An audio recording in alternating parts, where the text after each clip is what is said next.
Your next promotion is within your control, and this podcast shows you how to get there.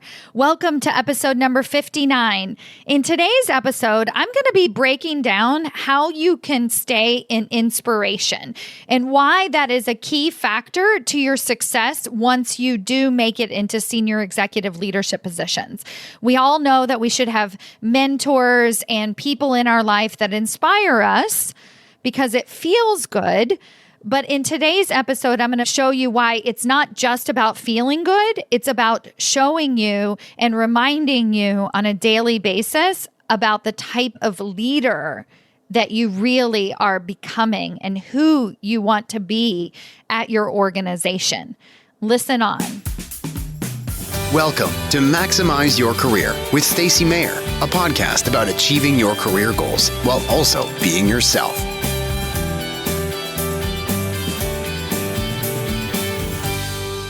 Hello, everyone. Welcome to another episode of Maximize Your Career. I'm your host, Stacy Mayer, and super excited, as always, to be with you guys this week. I have had a really fun week. We kicked off another round of executive ahead of time, and I've been connecting with these powerhouse corporate leaders and showing them all of the things that they need to do to get themselves promoted and really set themselves up so they can start to be seen as that senior executive leader today. And they're already making so much progress and really being able to put what I am teaching into action immediately, which is really, really exciting to watch and to see the results of that. So I should have some more wins for you guys next week on my podcast.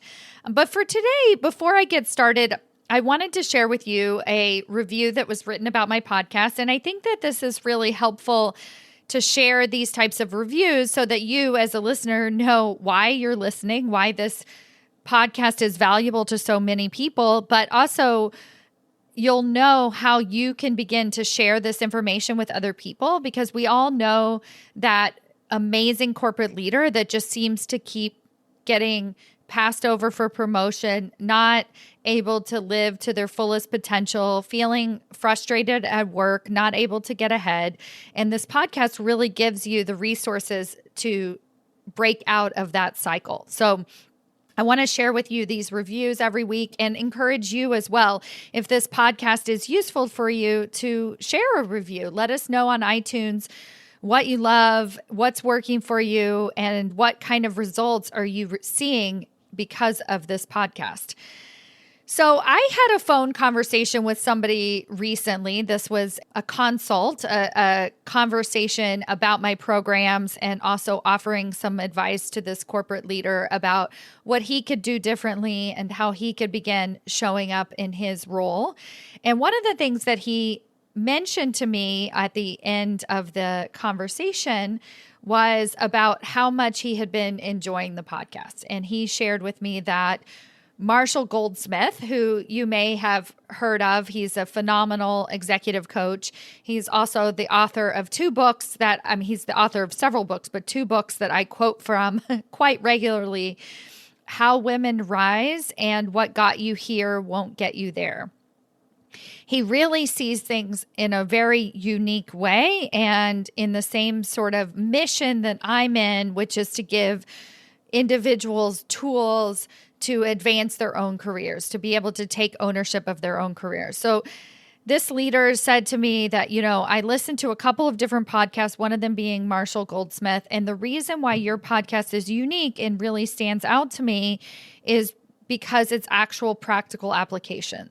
So you take what I'm hearing from somebody like Marshall Goldsmith, and then you say, okay, this is what it actually looks like for that person this week, right? This is how you can actually start to put this into action. And that's extremely humbling for someone like me to hear, because I admire all of these phenomenal people who have gone before me, and yet I'm still able to pave my own path. And that's what I want you to start to be able to do. I want you to start to see how you can have all of these incredible leaders ahead of you who have done really phenomenal things in their career, yet you can take what they have done and then you can still pave your own leadership path.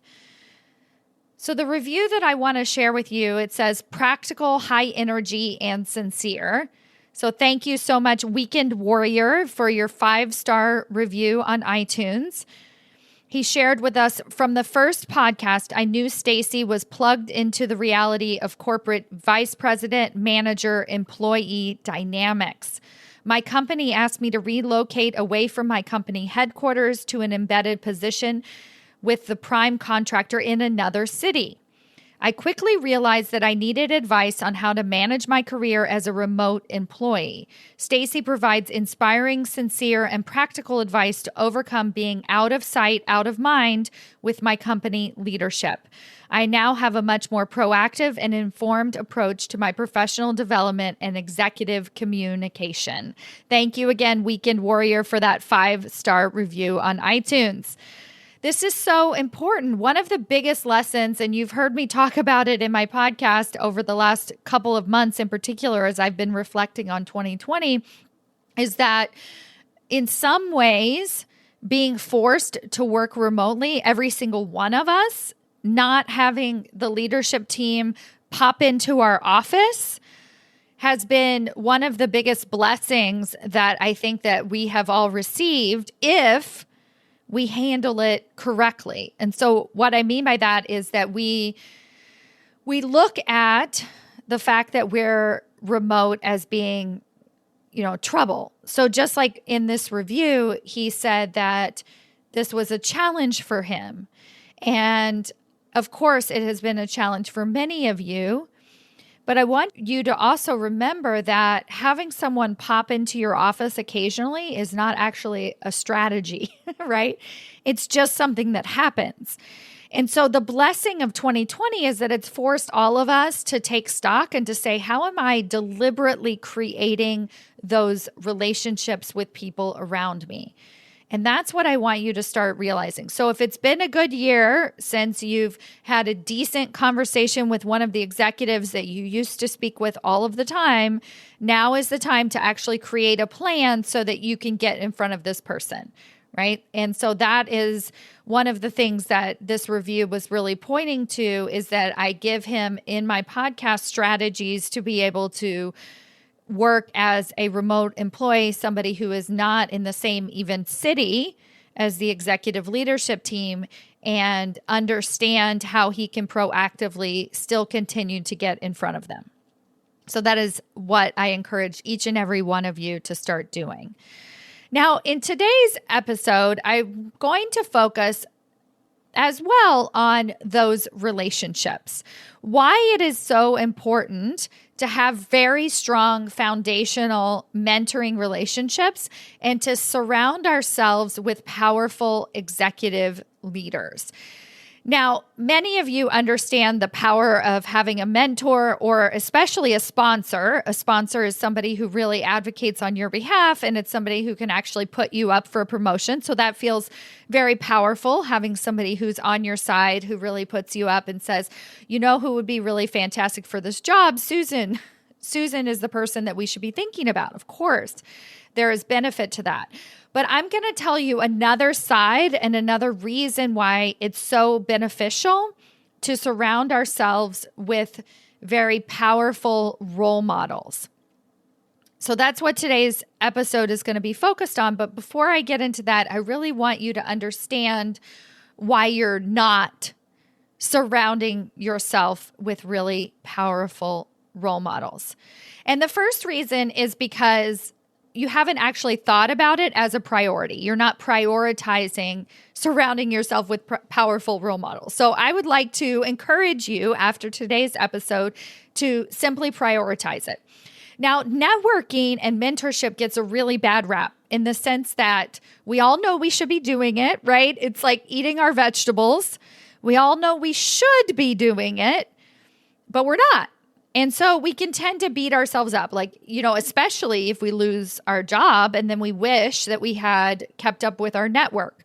We wish that we had kept up with some of those people that could be really beneficial to us right now. So the first thing I want you to realize is look, hey, it's not because we don't know that mentor or our expanding our network is not a big deal. Just like eating our vegetables, we know is a big deal, but we're not doing it. So I just want you to realize the only reason that you're not doing it is because it's not a priority for you. And I think that that's because you're thinking about it the wrong way.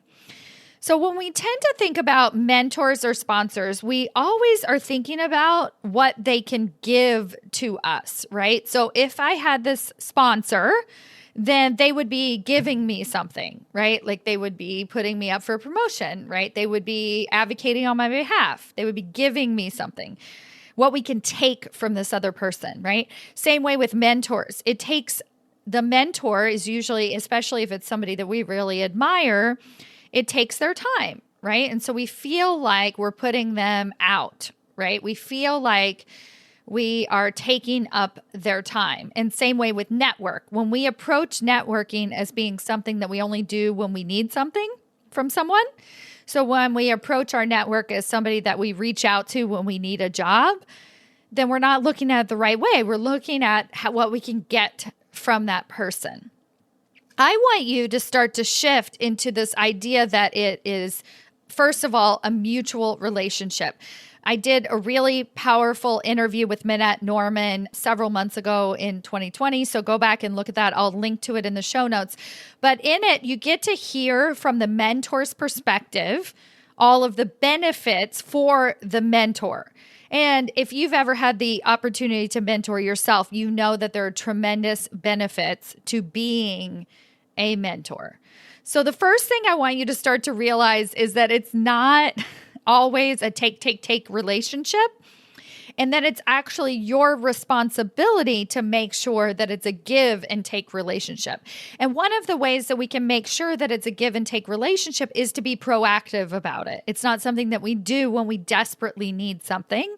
It's something that we just do all of the time. It's part of our high performance leadership regimen, right? When we know that at executive leadership, you have to surround yourself with powerful mentors and sponsors and a big network of people because it's lonely at the top, right? So who else are you going to have to talk to about some of your challenges, but also because it's a priority. And continuing along this theme of a priority, I want you now to start to look at some of the other reasons why this is a priority. So again, it's not just what you can learn or get from that person. And let's say that you're taking the proactive approach where you are meeting with mentors in your network, and that's just a part of your daily regimen. It's just part of what you do on a weekly basis, how you connect with people. Now we're going to look at why it's actually a priority for you as a senior executive leader. And this is a little bit of the flip that I want to do for you in today's episode. I really want to show you. And my hope is by showing you how it's actually a priority for you, that you'll start to do it, right? You'll actually start to take your own medicine, eat your vegetables. It's not just because vegetables are good for you. So this is the shift. This is where I'm headed. It's not just because vegetables are good for you. It's actually because vegetables give you energy. Well, let me just plug in the word mentor. It's not just because mentors are good for you. It's because mentors give you energy. And not just energy as in, I have more energy, I feel fired up, but also magnetic energy. Now I'm going to speak a little bit more to that so that I don't freak you guys out, but this is very true. So part of becoming the executive ahead of time is that throughout your entire body and your entire being, you are the executive before you even become the executive. So people start to see you as an executive, right? So that when that promotion opportunity comes up, they just say, of course, Susan is the first person that we think of when that opportunity presents itself because she's already doing the role. She is that executive. She's exuding executive status. That is being the executive ahead of time. It also gives you the confidence to say yes when the opportunity is presented to you.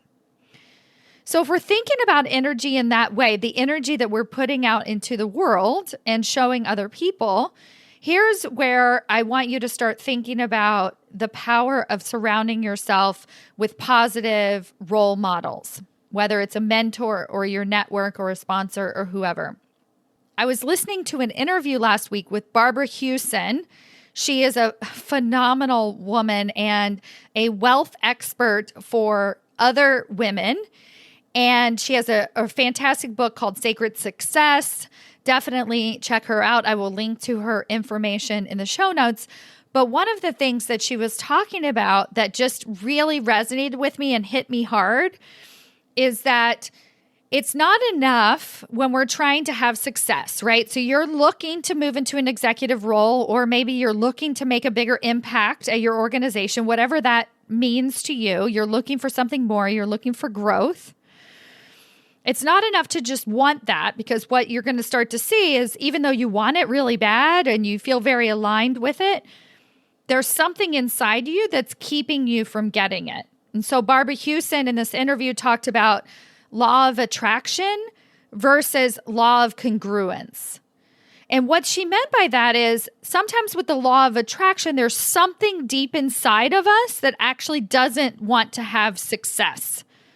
And until that is examined, we are not ever going to get the thing that we want. So we can say, of course, I want to have an executive level title. Like, that is what I want. I've wanted that for a very long time. I've been working towards it. I feel ready for it, but yet we're still not getting it. And one of the reasons that we're not getting it is because it's this idea of be careful what you ask for. So she gave an example of a woman entrepreneur who was having challenges in her business and she couldn't make enough money. She wasn't able to make the income that she wanted to be making, and she couldn't quite figure out why. And Barbara asked her if she had any role models or knew anyone, like what was the first thing that she thought of when she thought of a wealthy business owner. What happened was her brain went to an old lady in a very fancy car all by herself.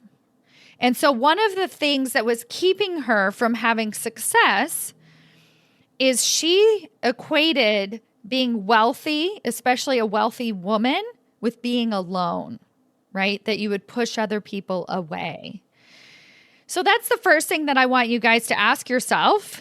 And this gets a little bit deep, but it's like, why do I not want to be an executive? And actually, it doesn't even get that deep, because I ask my clients this all the time. Do you have any examples in your life of successful executives who are doing what you want to be doing? And almost all of the time, the answer is no. That they have a really difficult time thinking of that person, that successful executive that also has a very powerful home life. That successful executive that's not working around the clock. That successful executive that's not pissing everybody off. That successful executive that has emotional intelligence, that's able to make big, strong, tough decisions and create more abundance for every single person at their organization. Now, here's the kicker. Those executives exist. They're out there. For sure, right? I talk to them. I bring them onto my podcast. You get to listen to them. Those are the type of executives that are building an executive career that they love, one that really suits them, that really fits all of their needs, that we can have everything that we want. We can be making a larger impact at our organization and be able to unplug and go on vacation. Right? That is possible to us. But here's the kicker.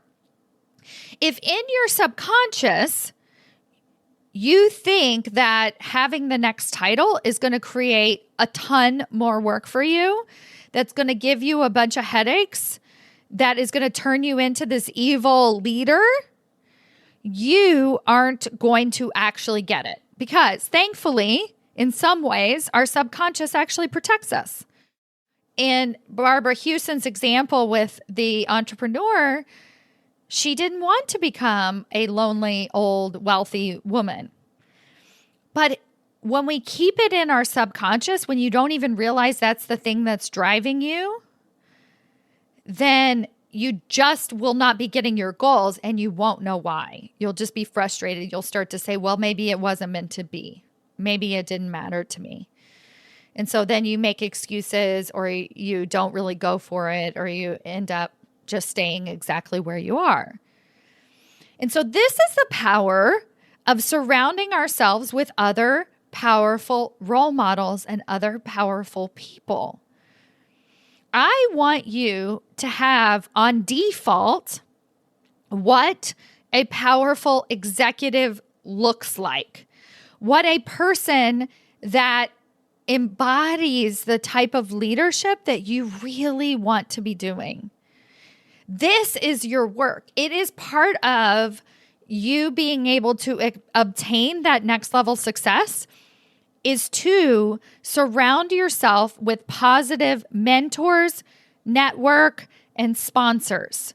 Now, the first thing that might come to mind is, well, I don't know anybody like that. And great, because what that does, once again, is it points to the fact that that is probably part of the reason that you're not able to enjoy success, is because what you see, you don't want to recreate.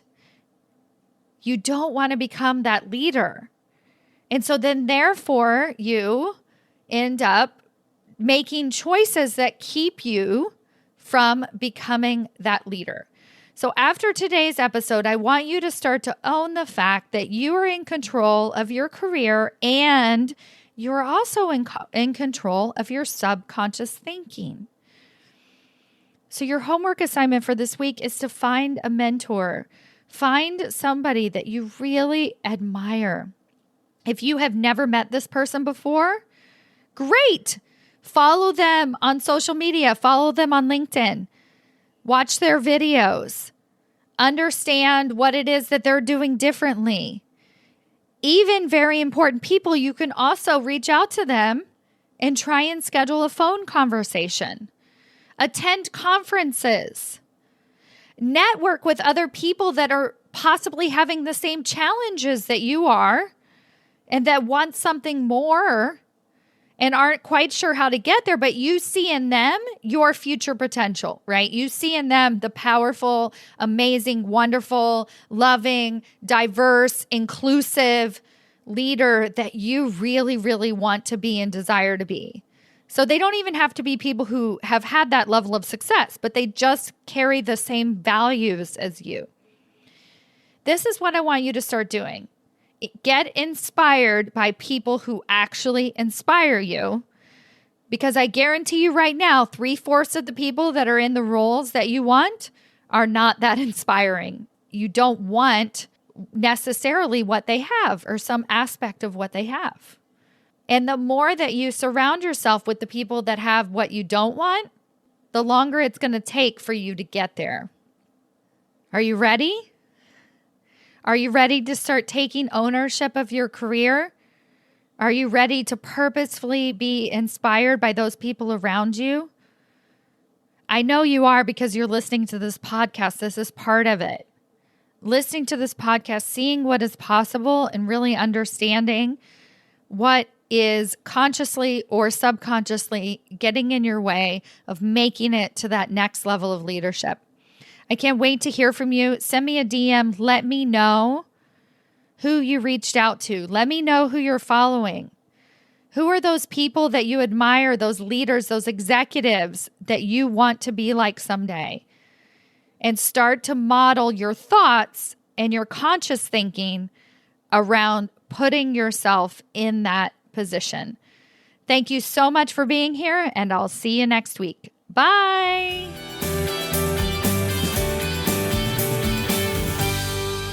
Before you go, if you were listening to this episode and you said to yourself that you want to learn the skills necessary to get yourself promoted into a senior executive leadership position, then I invite you to check out my small group training program called Executive Ahead of Time.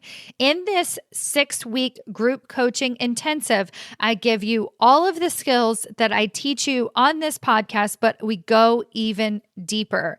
You are surrounding yourself with a community of like-minded professionals. You get group coaching from me every single week. And essentially what you're doing is you are becoming the executive ahead of time, which is the surest, the fastest way to get yourself promoted and recognized at that senior executive level. Let's face it, you have been underrepresented, underserved, and undervalued for far too long, and it is finally your time to shine and get the recognition that you deserve, and I can help you get there. Go to executiveaheadoftime.com to sign up for the wait list or to register for the program, and I can't wait to see you at our next cohort.